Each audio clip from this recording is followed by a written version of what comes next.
menjatuhkan pidana terhadap terdakwa dengan pidana seumur hidup.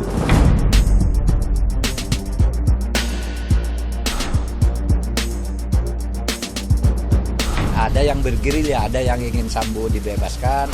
Kalau ada pihak-pihak yang memang punya bukti, punya data, punya informasi, ya dibuka saja. Saudara Ferdi Sambo, bekas Kadif Propam Polri yang sudah dipecat karena kasus pembunuhan Brigadir Yosua disebut punya kekuatan yang besar. Benarkah bahwa seorang Kadif Propam di institusi Polri itu memang punya power yang sedemikian besar, bahkan tetap dibawa meskipun ia sudah tidak menjadi anggota Polri? Kita bahas bersama dengan Guru Besar Universitas Bayangkara, Profesor Hermawan Sulistyo atau Prof. Kiki. Apa kabar, Prof? Baik. Prof. Kiki, Sambo ini disebut punya kekuatan besar sampai bisa menggerakkan jenderal untuk lobby-lobby terkait dengan vonis atas kasus yang sedang berlangsung. Kok bisa ya punya kekuatan sedemikian besar? Itu hal yang benar, Prof? Itu info dari mana? Jenderal Kancil kali. Ini Menko Polhukam yang bilang. Mahfud nggak ngerti polisi itu apa gitu. Satu, kalau statementnya Mahfud kan selalu bikin heboh aja. Kalau di militer ada prinsip komando sehingga mungkin bisa dilakukan kalau dia masih militer aktif. Kalau dia sudah pensiun, tidak ada lagi komando karena sumber kekuasaannya itu dari struktur kepangkatan. Sehingga kalau di militer masih ada sisa-sisa semangat korps seperti itu. Kalau di itu Polri pun tidak. Nah, kalau di Polri harus dicatat bahwa selama masih aktif, musuhnya polisi dalam tanda petik itu sesama polisi. Mengapa? Satu, tidak ada struktur komando di dalam Polri. Ada prinsip yang disebut prinsip diskresi. Jadi setiap individu polisi itu melekat kewenangan untuk mengambil keputusan sendiri. Sehingga kita bilang atasan di polisi itu hanya manajer, dia bukan komandan. Lalu komandannya polisi itu siapa? Komandannya itu hukum. Okay. Sehingga pada kasus Sambo, ketika dia melanggar hukum, ya dia salah, dia dihukum. Tapi kalau dibilang begini, mungkin karena Sambo ini pernah menjadi Kadif Propam, dia kemudian memegang kartu truf nih, orang-orang yang pernah melakukan pelanggaran. Jadi khawatir mungkin itu akan bisa dibongkar oleh Ferdi Sambo. Katakanlah itu benar, terus dibuka kayak begitu. Emang orang percaya pada omongannya Sambo? Sampai sekarang aja dia nggak ngaku dia nembak atau tidak, kan gitu. Masa urusan yang lain orang harus percaya? Yang terjadi kalau menurut saya mungkin ada temannya yang pernah hutang budi atau kayak apa, telepon, kasihanlah, tolong dikurangi aja ancaman hukumannya, segala macam kayak gitu. Dan itu bukan gerilya, bukan mafia. Kalau ada mafia, sebut aja namanya, nggak usah Menko Polhukam lah. Kasih aja di Kadif Propam Polri yang sekarang. Pasti disikat juga, karena polisi kan berkepentingan untuk bersih-bersih. Jadi menurut Anda ini hanya soal pertemanan saja, bukan soal ada deal-deal dengan Ferdi Sambo, dengan petinggi Polri misalnya? Itu paling jauh hanya segitu. Gerakan ini terstruktur dari atas ke bawah, nggak mungkin? Nggak mungkin. Kenapa? Begitu jadi tetap akan ada polisi-polisi yang saya tidak bilang bersih, tetapi yang berkepentingan untuk menghajar mereka. Jadi kalau Anda bilang apa yang informasi yang didapatkan oleh Menko Polhukam, Mahfud MD salah begitu, Prof. Kiki? Saya nggak tahu dia mendapat informasi atau dia menciptakan informasi. Untuk apa menciptakan informasi Menko Polhukam? Ya nggak tahu, tanya aja apa kepentingan politiknya Menko Polhukam. Ada unsur politik maksudnya Anda mau bilang? Ya nggak tahu saya, itu kan nggak bisa jawab saya kenapa orang yang ngomong Mahfud kok. Oke, Prof. Kiki, kalau dibilang begini, Sambo ini dari awal kasus dia bisa menggerakkan anggota Polri untuk masuk dalam skenarionya. Dia bahkan sempat mengajukan gugatan kepada Presiden dan juga Kapolri. Kemudian bocornya laporan hasil penyelidikan yang melibatkan petinggi Polri soal illegal mining itu disebut sebagai adalah gerakan-gerakan yang muncul sebenarnya adalah dari Verdi Sambo gitu, menunjukkan kekuatannya. Anda baca hal yang sama? Enggak juga, berlebihan lah kalau saya bilang Sambo wah punya kekuatan kayak gitu. Tapi gini Prof Kiki, banyak yang mempertanyakan bahwa apakah memang jabatan Kadif Propam, polisinya polisi, itu memang sedemikian besar wewenangnya, sedemikian besar powernya. Kemampuan untuk menggunakan kewenangan yang ada atau tersedia itu kan berbeda-beda antara satu jenderal dengan jenderal yang lain. Yang kedua, kewenangan Kadif Propam sebelum ini itu memang tidak sekuat pada saat Sambo karena ada penyatuan antara kewenangan Paminal yang sifatnya intelijen pra kejadian atau penyelidikan sebelum satu orang bisa dijadikan tersangka di dalam disiplin kepolisian. Nah, itu bergabung dengan proses pada tahap penyidikannya sampai pada membawa ke persidangan. Dalam kasus ini memang terjadi penggunaan kewenangan secara berlebihan pada 3 kewenangan yang menumpuk di satu unit kerja ini. Nah, salah satu yang sedang dievaluasi sekarang adalah untuk memecah kembali, untuk dikembalikan ke Kabah Intelkam lagi. Nah, kalau dikembalikan ke Kabah Intelkam, berarti kewenangan penyelidikannya itu hilang, berkurang. Ini salah satu solusi ya, tapi ini belum matang, belum jadi keputusan, masih dikaji. Tapi fakta bahwa Sambo saat menjabat Kadif Propam memiliki kewenangan begitu besar itu nyata ya. Menggunakan secara berlebihan itu yang lebih tepat. Kalau kewenangannya sendiri sebetulnya ya dari tahun ke tahun sama saja, dan itu kewenangan dia gunakan secara berlebihan justru dari sebelum dia menjadi Kadif Propam, justru pada saat dia jadi Korsahli Kapolri, karena semua penjuru komunikasi ke Kapolri itu kan melalui Korsahli, Korspri, koordinator staf pribadi, Korspri Kapolri. Nah, Sambo kan Korspri sebelum ke Kadif Propam. Dan dibawa hingga menjabat Kadif Propam.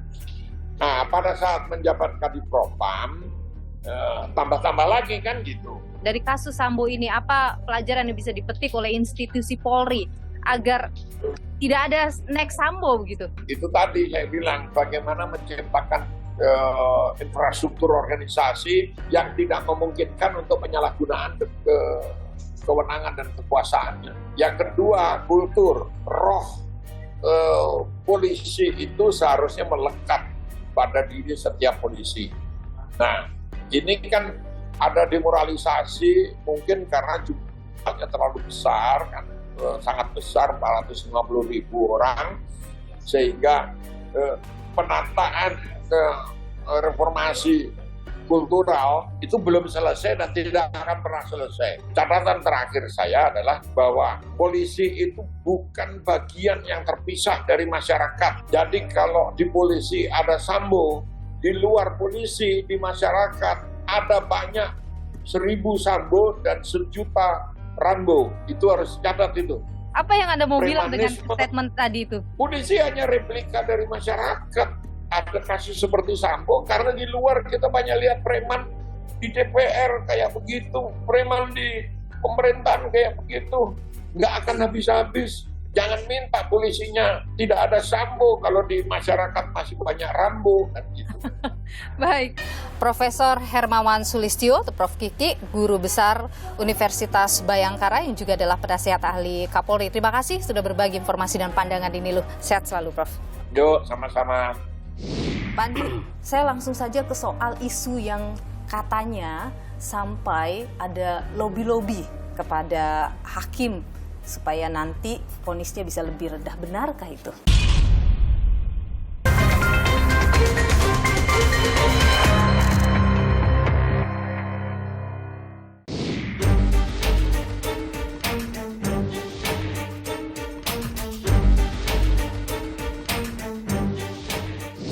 Saudara, gerilya Sambo disebut langsung menuju para hakim untuk bisa mendapatkan vonis yang ringan terkait dengan perkara yang ia hadapi.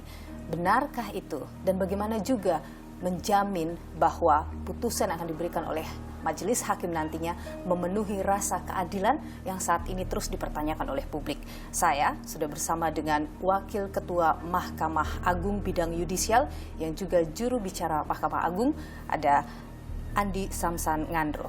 Yang mulia Andi Samsan Ngandro. Apa kabar Pak Andi? Baik, Sehat selalu. kabar baik. Pak Andi, saya langsung saja ke soal isu yang katanya sampai ada lobby-lobby kepada hakim supaya nanti vonisnya bisa lebih rendah. Benarkah itu? Sebenarnya itu kami di Mahkamah Agung itu tidak tahu, ini kami hanya membaca di media ada isu-isu bahwa ada upaya, ada gerakan untuk mencoba melobi, menghubungi majelis hakim untuk mendapatkan suatu putusan yang diinginkan. Okay. Nah sebenarnya itu kami tidak tahu, jadi kami hanya baca dari media itu tadi. Terlepas dari ada atau tidaknya ya, isu itu atau gerakan itu, kami percaya bahwa majelis hakim yang menangani perkara yang sementara menanti putusannya yang sedang berjalan ini, ya tentu para hakimnya akan menjaga independensinya. Independensi itu ada yang memaknai kebebasan, ada yang memaknai kemerdekaan hakim, ada yang memaknai kemandirian kekuasaan kehakiman. Independensi kekuasaan kehakiman itu diharapkan pada bahwa kekuasaan kehakiman itu dalam hal ini lembaga peradilan tidak bisa diintervensi ya oleh lembaga atau kekuasaan negara lain. Kalau kita lihat dalam perkara ini jelang putusan ini, setelah tuntutan dibacakan, publik kemudian meluapkan kekecewaannya. Akhirnya ada harapan besar yang digantungkan publik pada putusan hakim nanti. Apakah kemudian kalau Anda melihat itu akan memberi pengaruh besar bagi seorang hakim dalam memberikan vonis nanti, Pak Andi? Ya, saya sebenarnya membatasi diri untuk tidak terlalu menyinggung masalah kasus yang sedang diadili itu ya, untuk menjaga independensi daripada hakim yang menangani. Tetapi saya hanya ingin mengatakan bahwa yang sudah kita tahu bersama ini adalah tuntutan dari penuntut umum. Tuntutan penuntut umum ini ya memang suatu syarat yang mampu menangkap ya napas keadilannya masyarakat untuk disampaikan kepada majelis hakim untuk dipertimbangkan. Hakim itu mempertimbangkan fakta-fakta hukum yang terungkap di persidangan dan tidak boleh terpengaruh. Oke. Dan Anda yakin hakim misalnya dalam kasus Verdi Sambo ini, 3 majelis hakim ini adalah orang-orang yang benar-benar independen, orang-orang yang akan mampu memberikan memenuhi rasa keadilan dalam perkara ini? Ketua Pengadilan Negeri Jakarta Selatan itu sudah memilih hakim-hakim yang memang layak dan memang pantas ya untuk duduk mengadili perkara ini. Jadi tentu hakim-hakim pilihan karena mata publik itu menyorot kepada kasus ini, kasus menarik, dan di sini juga lembaga peradilan tentu diuji. Dari semua yang dilakukan hakim selama persidangan, Anda menilai bahwa 3 majelis hakim ini orang-orang yang tidak akan mudah dipengaruhi, diintervensi, ditekan untuk kepentingan tertentu? Ya, sebagai kedudukan kami lembaga tertinggi peradilan, ya kami hanya memang memantau. Ya kami berupaya untuk membatasi diri, tidak mempengaruhi. Sebab kalau kami komentari ini nanti terpengaruh. Nah, bagaimana harusnya meyakinkan bahwa apapun keputusan hakim nanti itu harus dihormati, itu sudah menggunakan pertimbangan yang matang sesuai dengan logika hukum? Lembaga peradilan ya itu memang bertingkat ya. Dan kita bukan hanya bahwa perkara ini baru diadili oleh Lembaga Peradilan Indonesia. Sudah banyak perkara yang menarik perhatian juga diadili oleh. Jadi kita tidak perlu seolah-olah ada suatu rasa kekhawatiran. Tapi yang jelas sampai dengan saat ini Anda tidak pernah mendengar ada lobby-lobby yang sampai kepada para hakim. Itu kami tidak mendengarkan kami tidak pernah mendengar itu. Kami hanya tahu membaca di media kok ada upaya-upaya untuk melobi, tapi kita tidak gentar begitu bahwa itu ya seringkali ada isu-isu begitu, ada upaya-upaya orang yang berkepentingan ya seringkali, tapi terlepas ada atau tidaknya itu kami percaya bahwa majelis hakim yang akan menangani perkara ini ya tentu akan menjaga independensinya dan mudah-mudahan akan menjatuhkan putusan memenuhi harapan masyarakat. Majelis hakim akan dinanti oleh begitu banyak mata masyarakat Indonesia saat memutus nanti apa vonis yang diberikan kepada Sambo CS dalam perkara pembunuhan Brigadir Yosua. Wakil Ketua Mahkamah Agung Bidang Yudisial Andi Samsan Ngandro yang juga juru bicara Mahkamah Agung. Terima kasih sudah berbagi informasi di Nilo. Sehat selalu Pak Andi. Terima kasih Mbak. Sejak awal saya ditempatkan sebagai terperiksa dalam perkara ini, beragam tuduhan telah disebarluaskan di media dan masyarakat. Seolah saya adalah penjahat terbesar sepanjang sejarah manusia.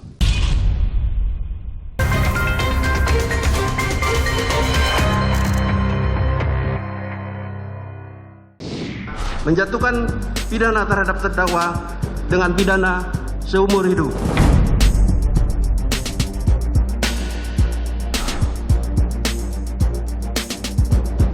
Ada yang bergerilya, ada yang ingin Sambo dibebaskan. Kalau ada pihak-pihak yang memang punya bukti, punya data, punya informasi, ya dibuka saja.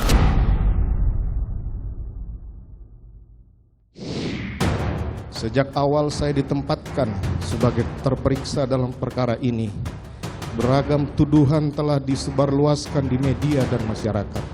Seolah saya adalah penjahat terbesar sepanjang sejarah manusia.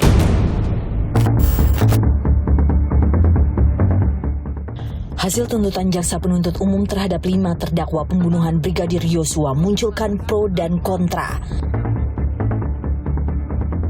Semakin berpolemik, kala Menko Polhukam Mahfud MD beri pernyataan mengejutkan ada gerakan bawah tanah pengaruhi putusan hukuman Verdi Sambo. Ada yang ingin Sambo dibebaskan, ada yang ingin Sambo dihukum, kan gitu. Tapi kita bisa amankan itu di kejaksaan. Saya pastikan kejaksaan independen. Saya pastikan kejaksaan independen. Tidak berpengaruh dengan gerakan-gerakan bawah tanah itu.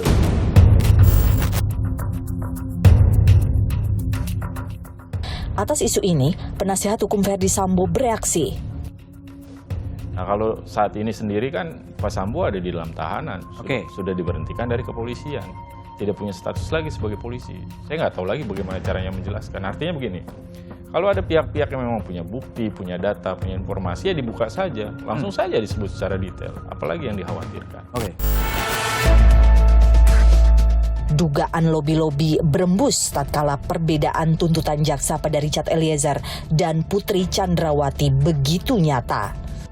Ada disparitas penuntutan antara pelaku penyertaan yang lainnya. Ada yang seumur hidup, ada yang 8 tahun 2 orang, dan yang lain ternyata justice kolaborator justru malah dituntut 12 tahun penjara. Nah inilah kan publik sendiri yang memberikan penilaian apakah ada sisi keadilan dari rekuisitor yang diajukan oleh jaksa penuntut umum.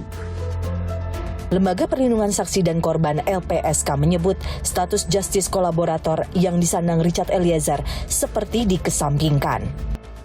Ya kemudian juga diklaim oleh Pak Jampidum karena sudah mempertimbangkan rekomendasi dari LPSK. Makanya jadi 12 tahun gitu. Makanya 12 tahun. Tapi kenapa kalau itu diterima rekomendasi LPSK itu, tetapi kok penerapannya tidak sesuai dengan undang-undang?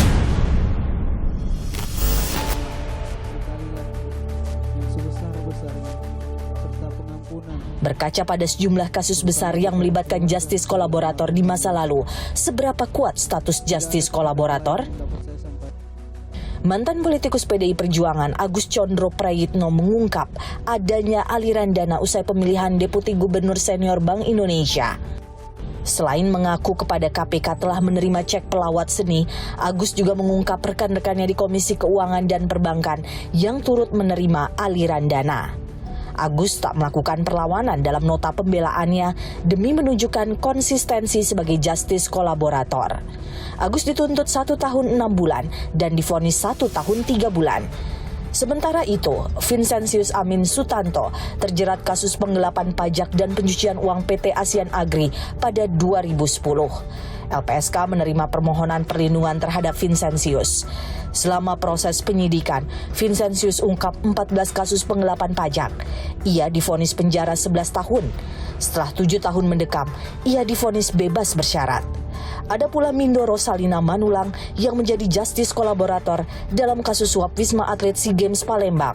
Kala itu, Rosalina sempat mendapat ancaman pembunuhan saat berada di rutan Pondok Bambu dan memilih untuk meminta perlindungan KPK dan LPSK. Berstatus sebagai justice kolaborator, dari hasil keterangannya, sejumlah politisi Partai Demokrat terseret menjadi tersangka. Mindo Rosalina divonis 2 tahun 6 bulan penjara. Persidangan kasus pembunuhan Brigadir Yosua mendekati akhir. Jaminan independensi hakim dinanti. Kalau kita lihat sebagai indikasi-indikasi di persidangan ya, hakim masih tetap memegang otoritas gitu ya. Masih terlihat hakim menjalankan persidangan secara berimbang, kemudian memberikan kesempatan pada kedua belah pihak secara adil begitu ya. Jadi kalau dari indikasi itu sebenarnya tampak depannya, ya saya kira gerakan-gerakan tadi yang disebut Pak Mahfud sebagai gerakan bawah tanah itu belum mengganggu hakim. Semoga majelis hakim bisa menghasilkan putusan berkualitas, bermanfaat, dan memberi rasa keadilan bagi semua. Seorang penegak hukum yang justru melanggar hukum bisa jadi ancaman bagi marwah Polri. Polri, penegak hukum paling dekat dengan masyarakat, di mana harapan mendapat perlindungan digantungkan. Semoga kasus ini bisa jadi pelajaran dan momen meraih kepercayaan publik kembali. Saya, Niluh Puspa, sampai jumpa.